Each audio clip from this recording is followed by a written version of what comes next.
So if you look at the characters that you can create, you create an Arisen, and then you can create a pawn, and then you can hire other people's, a couple of pawns from other people. And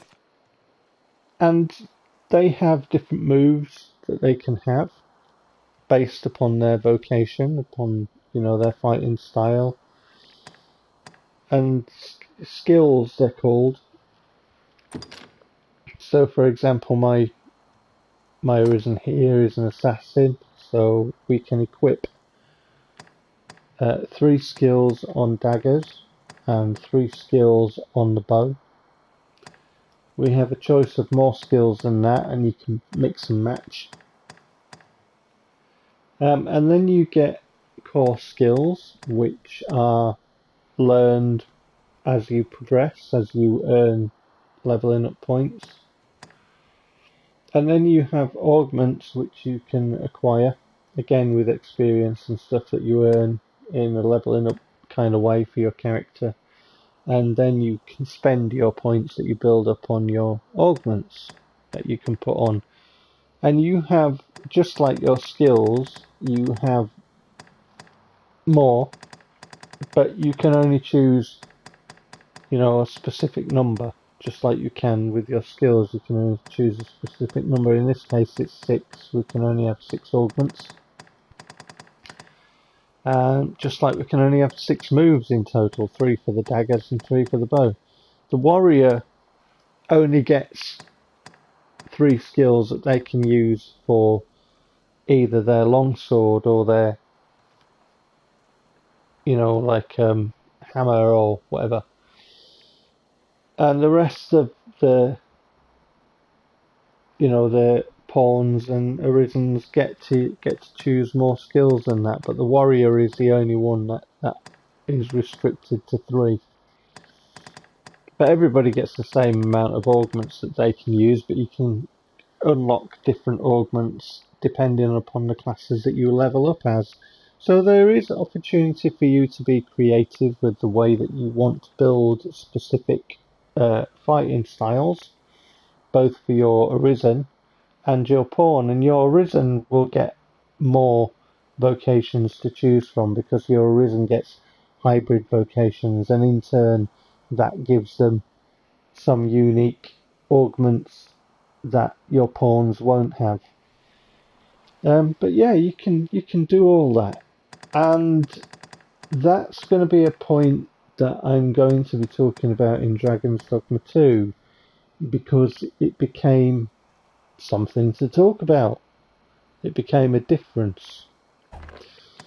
The other thing in this game that you get is you get what's called inclinations for your pawn. And the inclinations, you have to be careful about which ones you pick, because some can prove to be quite useless for your pawn in specific vocations. So you have to be, kind of understand how the game works and pick the augments that are best for your pawn, and keep an eye on them, because they can change depending on pawns that you've got in your party and their own actions and stuff as well. So you have to keep an eye on them and make sure that they're the right ones for your pawn at all times. So you're gonna have to reset them and stuff, which you can do in a couple of ways. But your pawn can gain knowledge based on hitting specific criteria to beat enemies. And that if you can, like here we've got an enemy called the Seneschal, and we need to fight that enemy more because they haven't fought it very much. And then when you fight enemies, if you do different things in the battle, then you can earn another star, and the most stars that you can earn is 3. So if you hit specific criteria when you're fighting an enemy, then your pawn will unlock that bit as, quote, knowledge for your pawn, and then they'll understand that you can do this or that or the other to this specific enemy. And that helps you in battle. And helps them in battle when they're used by other people as well.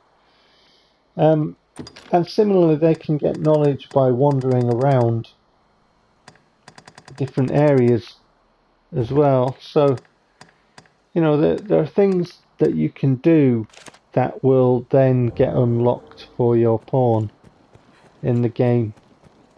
And it all this cocktail of, you know, of great combat, of the high fantasy setting, of, in my case, you know, thinking about creating a character and personalities and voices and all that kind of stuff into this really tightly knit game that's not big and sprawling, that is made to be played again and again, that works so wonderfully well. Made it a game that I will always be playing. You know, in the years to come, I will be playing this game because it's such a good game, and the detail as well. I was forever finding new things in the game, and marveling at the animation of certain enemies and stuff. So if I go to status, here's something you can't do in the second one. You can't zoom in and out on your character.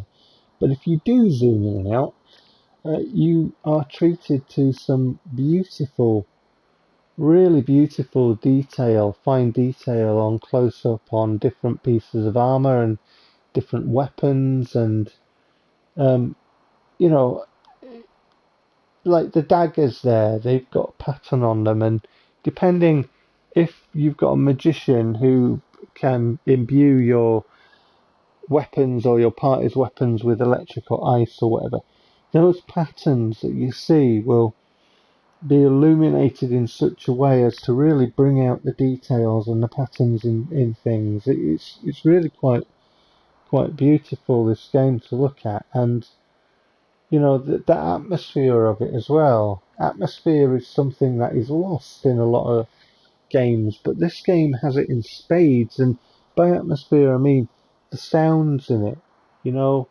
and they give an ambience to a world, to a dungeon, to, you know, like the Bitter Black is one that has a lot of ambience and atmosphere to it. The safe rooms in Resident Evil Remake are, you know, there's something similar in the Bitter Black. You get a couple of safe rooms, so to speak, and they have some beautiful music. You know, just behind my Arisen there, the artwork on the wall that you can't clearly see because my Arisen is over it. But it's the type of love and care that went into the menus and the sounds on it. You know, as you flick through the menus as you put items in and out of your inventory, you know, at a place. You can summon pawns as necessity you know, demands here at the Pawn Guild. There's a lot of love and care that's gone into this game in so many ways. The sound of wood breaking of barrels, or, you know, just loads and loads of atmosphere, loads of character, loads of charm, a proper video gamey game. And I'll be speaking about that when I speak about Dragon's Dogma 2 as well. This game, I was going to say it's unfairly dismissed by some people, but I guess, you know, whatever floats your boat, really. It's just I think this game is one of the greatest games I've played, and yet I don't think it's a 10 out of 10, if that makes sense. I think there are things in the game that can be improved, but I think it's still a great game. And I'll be speaking about things like that when I talk about Dragon's Dogma 2 as well. Yes, I have opinions. But I think it's it's very important before I speak about Dragon's Dogma 2 to give my love and affection for this game and the years that I've played it and all of the characters that I've made and the time and the effort that I've put into making my characters and researching names and spending all that time in the great character creation screen with that beautiful music that it's got in this game. Give that some proper, explanation for proper context when I talk about Dragon's Dogma 2. From playing it in the demo and obviously from reading about it, being interested about it before the demo, to capping out in the base game at 200. And I've got some really good stats on my original Arisen and Pawn back in the day. I fluked it. Now I understand a lot more about stats and building characters and stuff and planning out. But back then, for what my Arisen and Pawn were, I hit on some really good stats. I got lucky with that in the way that I played it. Yeah, but some real foundation to, a pre sort of talking about Dragon's Dogma 2. In this game as well, you can, as well as making your personality and researching names and all that, you don't have to dress your pawn or your Arisen for that matter, in the best armour in the game. And by that, I mean stat-wise. You can have a look at the armour available and try and give them a unique look. I've got a pawn on the Xbox One, Dragon's Dogma Dark Arisen, because I have Dragon's Dogma Dark Arisen on an Xbox One as well, and different profiles and all that. And I've got a pawn on there I made as an iconic pawn in Dragon's Dogma called Quince, and I gave her the Quince look, and yeah, people like her.